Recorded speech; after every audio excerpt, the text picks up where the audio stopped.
नमस्कार श्रोताओं, शाम के ठीक 7:20 हुए हैं और इस समय है आपके अपने कार्यक्रम स्पोर्ट्स स्कैन का। आज की स्पोर्ट्स स्कैन के इस एडिशन के साथ मैं हूं आपका होस्ट और दोस्त सिद्धार्थ सिंह और तमाम खेल खबरों पर विस्तार से चर्चा करने के लिए हमारे साथ स्टूडियो में आ चुके हैं वरिष्ठ खेल पत्रकार रविकांत सिंह। रवि, स्पोर्ट्स स्कैन कार्यक्रम में आपका स्वागत है। धन्यवाद। सभी श्रोताओं को मेरा नमस्कार। सबसे पहले नजर अब तक की स्पोर्ट्स हेडलाइंस पर। आईपीएल 2021 के बाकी बचे मैचों में दर्शकों को अनुमति मिली। दक्षिण अफ्रीका ने तीसरे और अंतिम 2020 क्रिकेट मैच में श्रीलंका को 10 विकेट से हराकर श्रृंखला 3-0 से जीती। चैंपियंस लीग फुटबॉल में जर्मनी के क्लब बायर्न म्यूनिख ने स्पेनिश क्लब बार्सिलोना को 3-0 से हराया और राष्ट्रीय मुक्केबाजी चैंपियनशिप आज से कर्नाटक के बेल्लारी में शुरू।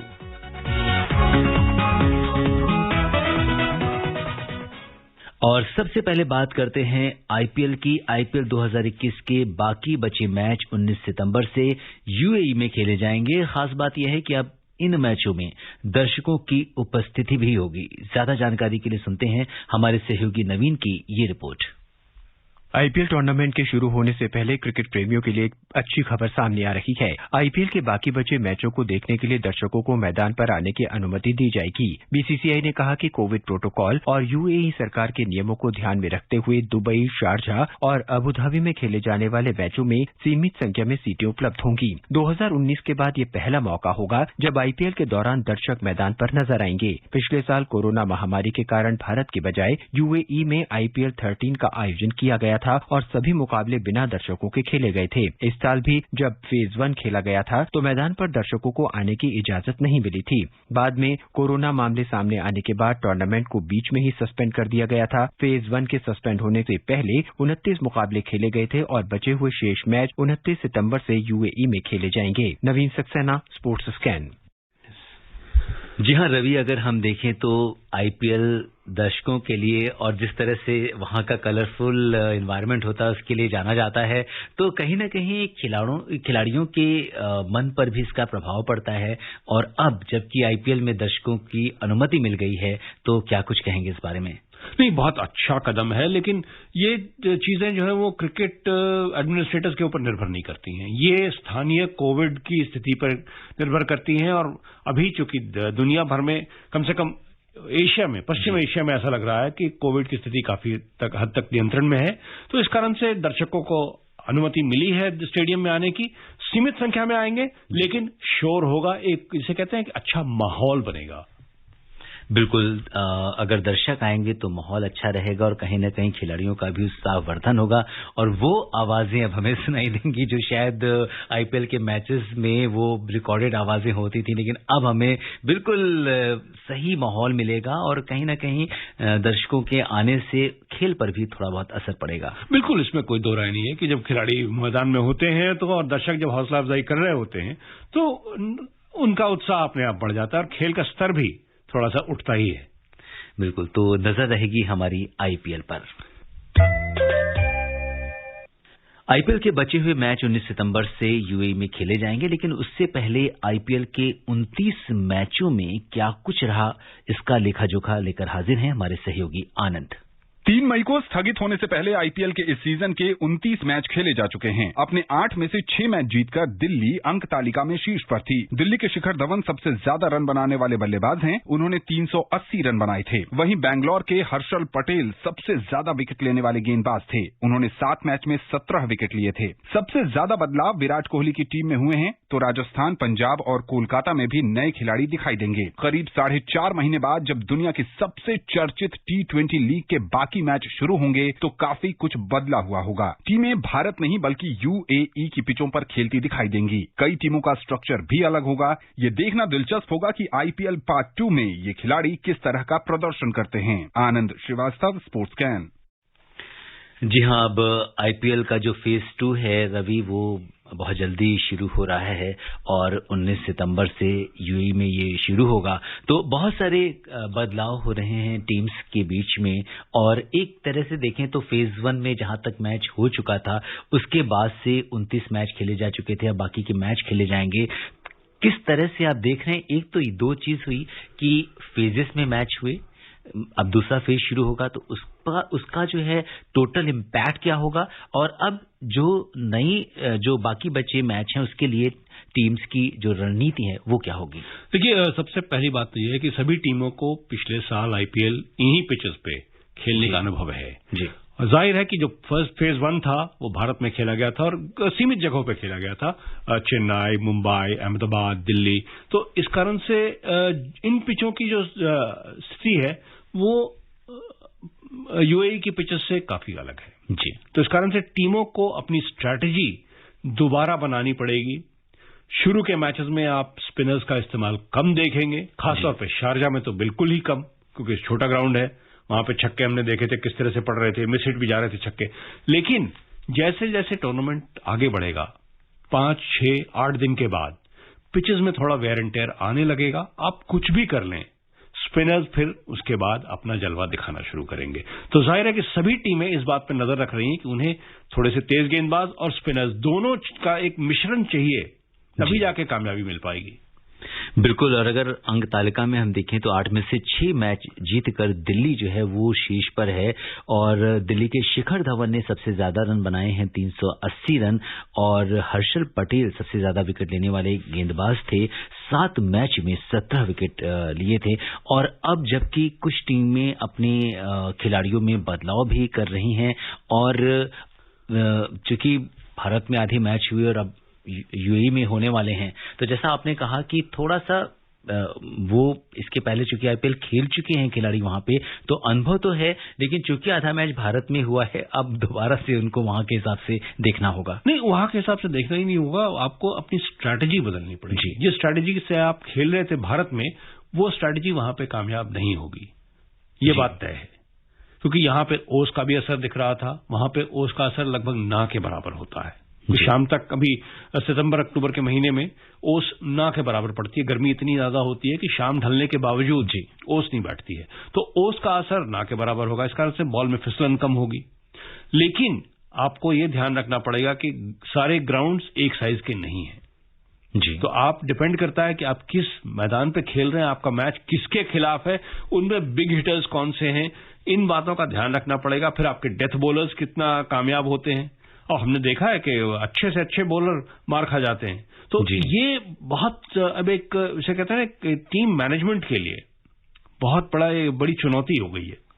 जी हाँ, निश्चित तौर पे एक बहुत बड़ी चुनौती है और अब लोगों के अंदर भी उत्साह है आईपीएल के बाकी बची मैचों को देखने का। और अब देखना दिलचस्प होगा कि इस बार का जो आईपीएल सीजन है वो किस टीम के नाम होता है। जी, उत्साह तो बहुत ज्यादा है और सबसे बड़ी बात यह है कि जो एयर ट्रैफिक है भारत और यूएई के बीच, वो काफी बढ़ गया है, क्योंकि लोग इस उम्मीद में पहले से तैयार थे, टिकटें बुक कर रहे थे कि हम जाएंगे अगर मौका मिला तो।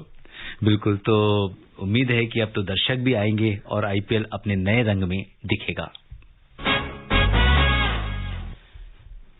कोलंबो में दक्षिण अफ्रीका ने तीसरे और अंतिम 2020 क्रिकेट मैच में श्रीलंका को 10 विकेट से हराकर श्रृंखला 3-0 से अपने नाम कर ली है।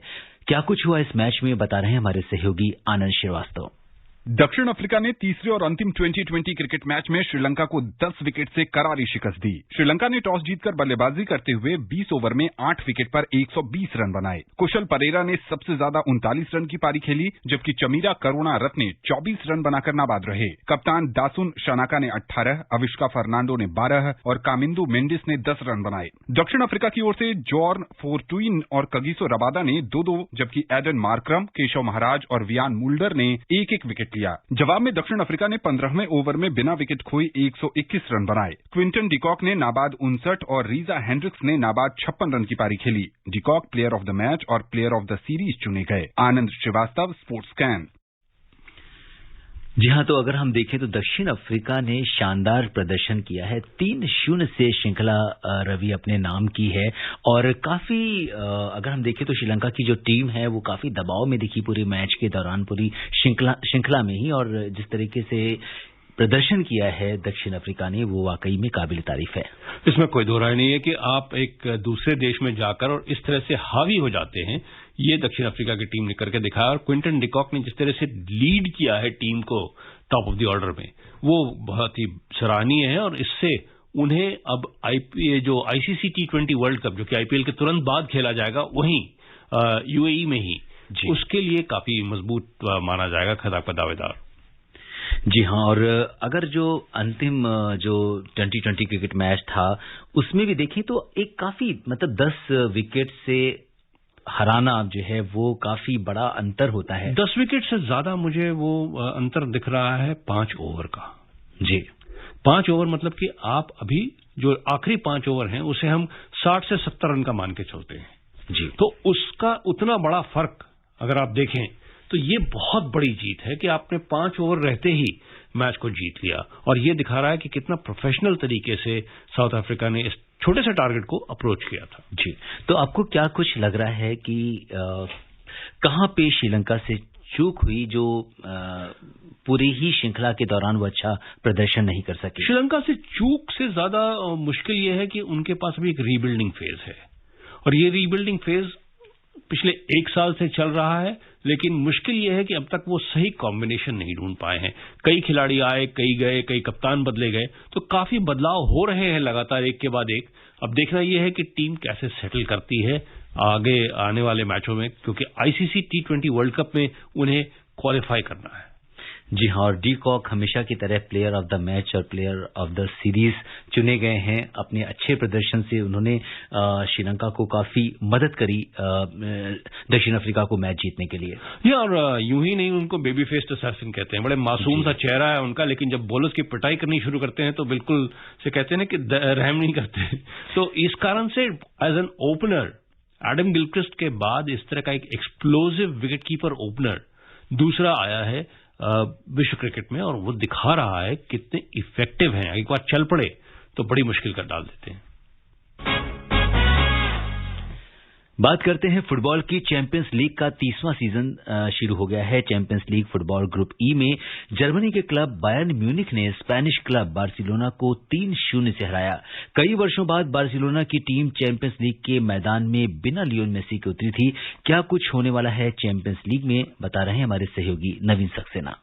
दुनिया की सबसे बड़ी फुटबॉल लीग चैंपियंस लीग का 30वां सीजन शुरू हो गया है। European union of football association UEFA द्वारा आयोजित लीग का नाम यूरोपियन चैंपियंस कप था। 1992 में नाम बदलकर यूएफए चैंपियंस लीग कर दिया गया। इसमें 32 टीमें हिस्सा ले रही हैं। इन टीमों को 8 ग्रुप में बांटा गया है। शुरुआत में ग्रुप राउंड के बाद नॉकआउट मुकाबले होंगे। लीग 256 दिन चलेगी, जिसमें 125 मैच होंगे। अगले साल 28 मई को रूस के सेंट पीटर्सबर्ग में खिताबी मुकाबला खेला जाएगा। इस बार चैंपियंस लीग में 7 साल बाद एसी मिलान की वापसी हुई है, जबकि प्रतियोगिता में मोल्दोवा का क्लब शेरिफ तिरास्पोल पहली बार उतर रहा है। अविश्वसनीय रूप से क्रिस्टियानो रोनाल्डो और लियोनेल मेसी नए क्लब से उतरेंगे। दोनों अपने गोल रिकॉर्ड को बढ़ाने के लिए उतरेंगे। वहीं चेल्सी 1980 के बाद खिताब बचाने वाला पहला इंग्लिश क्लब बनना चाहेगा। देखना दिलचस्प होगा कि इस बार चैंपियंस लीग का चैंपियन कौन सी टीम बनती है। नवीन सक्सेना, स्पोर्ट्स स्कैन।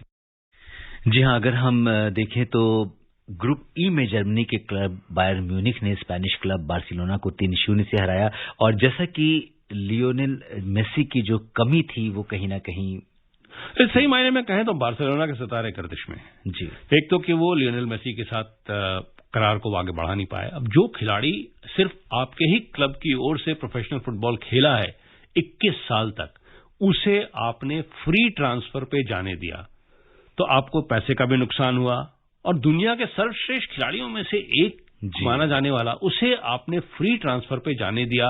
अब वो चले गए हैं पेरिस सेंट जर्मेन, जो कि आज खेलेंगे रात में चैंपियंस लीग में, और वहां पे उनकी जोड़ी बन रही है नेमार के साथ। ये कितना बड़ा कॉम्बिनेशन है कि एफसी बार्सिलोना में जो 2 खिलाड़ी खेल रहे थे एक साथ और काफी कामयाब रहे थे, वो अब पहुंच गए हैं पेरिस।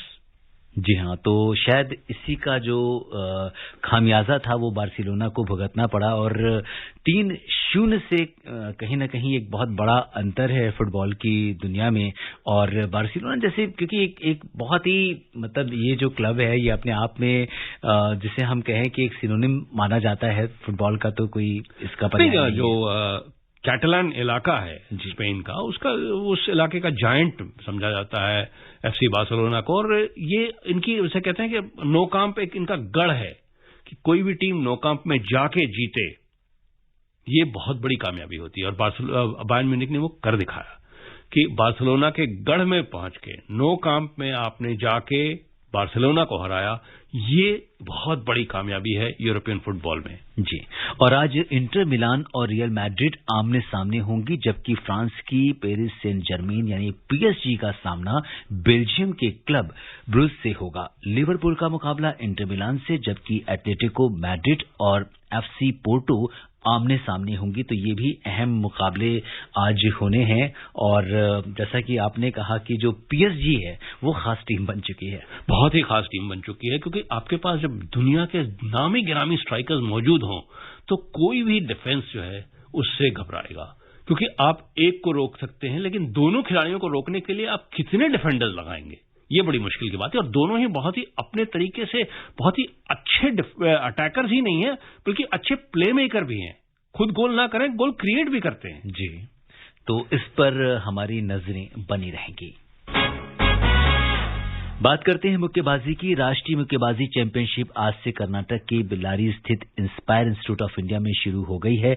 इसमें लगभग 400 मुक्केबाज हिस्सा ले रहे हैं। इस चैंपियनशिप में मौजूदा चैंपियन शिवा थापा, मोहम्मद हसीमुद्दीन और 2017 विश्व चैंपियनशिप के कांस्य पदक विजेता गौरव बिधूड़ी सहित देश के शीर्ष मुक्केबाज शामिल हो रहे हैं। इस चैंपियनशिप का आयोजन 21 सितंबर तक होगा। इसके बाद 24 सितंबर से सिलेक्शन ट्रायल का आयोजन किया जाएगा। कोरोना वायरस महामारी के कारण यह प्रतिष्ठित मुक्केबाजी प्रतियोगिता 1 साल के अंतराल के बाद आयोजित की गई है। इससे पहले अंतिम संस्करण 2019 में हिमाचल प्रदेश में आयोजित किया गया था।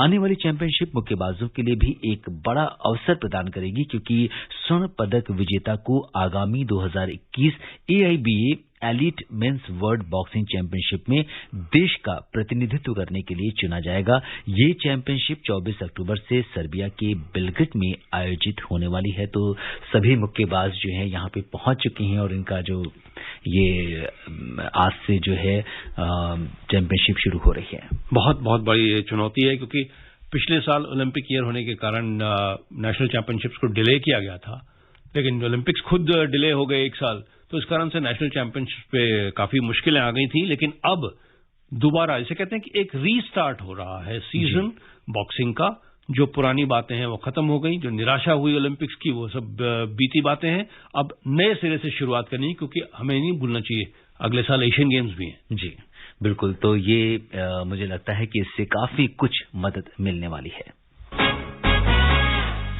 बात करते हैं रग्बी की। एशिया रग्बी अंडर 18 महिला रग्बी सेवेंस चैंपियनशिप 18 और 19 सितंबर को उज्बेकिस्तान के ताशकंद में खेली जाएगी। इस चैंपियनशिप के लिए 14 सदस्यीय भारतीय रग्बी टीम की घोषणा की गई है। टीम का नेतृत्व अंशिका चौहान करेंगी। वैष्णवी दत्तात्रेय पाटिल, आकांक्षा आनंद कटकड़े और लावण्या जगदीश अदुसुमल्ले ने अपने शानदार प्रदर्शन के आधार पर भारतीय टीम में जगह बनाई है। और इस चैंपियनशिप में भारत के अलावा मेजबान उज्बेकिस्तान, कजाकिस्तान, किर्गिस्तान और संयुक्त अरब अमीरात भाग लेंगे। तो इस तरह से जो एशिया रग्बी अंडर 18 है ये भी प्रतियोगिता। सिद्धार्थ, इसमें एक चीज मैं क्लैरिफाई कर देना चाहूंगा कि ये टूर्नामेंट रग्बी सेवेंस है। जी, रग्बी 3 फॉर्मेट में खेली जाती है। 7 खिलाड़ी, 11 खिलाड़ी या 14 खिलाड़ी। और ये रग्बी सेवेंस का फॉर्मेट है, जो कि सबसे तेज माना जाता है। ऐसे क्रिकेट में हम T20 कहते हैं। तो ये सबसे तेज फॉर्मेट है। सिर्फ 7 ही खिलाड़ी होते हैं मैदान पर दोनों टीम के, और उस कारण से गेम 10-10 मिनट के 2 हाफ, और उसमें गेम बहुत तेज चलता है। इस कारण से स्पीड इसमें सबसे ज्यादा जरूरी है। 14 का जो रग्बी होता है उसमें आपको अपना बल भी दिखाना पड़ता है, इससे शक्ति प्रदर्शन भी काफी जबरदस्त चलता है। लेकिन रग्बी सेवेंस में शक्ति प्रदर्शन कम, स्पीड ज्यादा चाहिए। बिल्कुल, तो हमारे बहुत सारे श्रोता होंगे जो रग्बी के बारे में बहुत ज्यादा नहीं जानते, लेकिन आपने जब हमने बोला कि रग्बी सेवेंस चैंपियनशिप, तो आपने उसको क्लैरिफाई कर दिया, तो उसके लिए आपका बहुत बहुत धन्यवाद। और अब समय अनुमति नहीं दे रहा कि हम कुछ और खेल खबरों पर चर्चा करें। रवि, तमाम खेल खबरों पर विशेषज्ञ राय साझा करने के लिए आपका बहुत बहुत धन्यवाद और आभार। श्रोताओं, स्पोर्ट्स कैन में आज के लिए बस इतना ही। अगर आप इस कार्यक्रम को दोबारा सुनना चाहते हैं तो लॉग ऑन कर सकते हैं हमारी वेबसाइट newzoneair.gov.in पर। कल शाम 7:20 पर दोबारा मुलाकात के वादे के साथ इजाजत दीजिए अपने होस्ट और दोस्त सिद्धार्थ सिंह को। तब तक के लिए नमस्कार, शुभ रात्रि।